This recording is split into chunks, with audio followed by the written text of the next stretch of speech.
Chapter 77 of Monster Musume is finally out, and for the most part, it was alright. It continues off where the plan left off from the previous chapter, where they had to get the main girls to change clothes in order to undo the brainwashing that the school uniforms is causing in this dimension. And for the most part, that's what this chapter is focused around, trying to get their clothes off of every of the main monster girls, replaced with these gothic lolly costumes.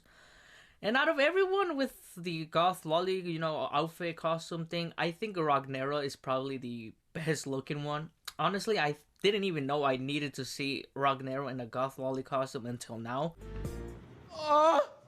Yeah, it's good. But what I really want to talk about is the new monster girl that's introduced in this chapter. It's a very interesting, design. I think it's, definitely not a mermaid. She is definitely an aquatic species, but she's definitely not a mermaid. Since Monster Musume mermaids and their subspecies always have the lower half of a fish or a different aquatic creature. And this monster girl has legs. She has webbed hands. I assume she's a Sahuagin, the monsters, those aquatic monsters from Dungeons and Dragons.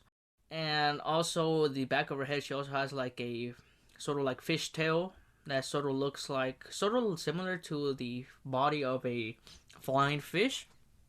So I assume she is a Sahuagin, but she also reminds me of the creature from the Black Lagoon. But yeah, this is definitely something new, definitely a new species being introduced.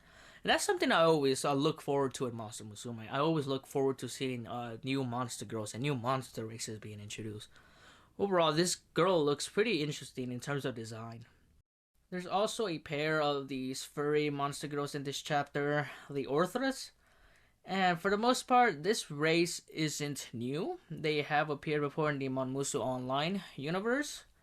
So this isn't a new race, but it's definitely the first time they have made an appearance in the manga, But they are a little bit different compared to the game counterpart.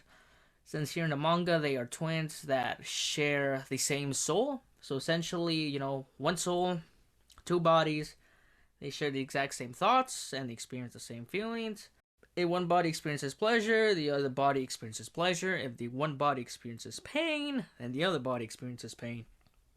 And of course, in this Monmusu, it gets very fan servicey with the Orthras very quick. But yeah, in general, I think it was a very interesting way, how they put the Orthras in the manga, like the whole one soul, two body things.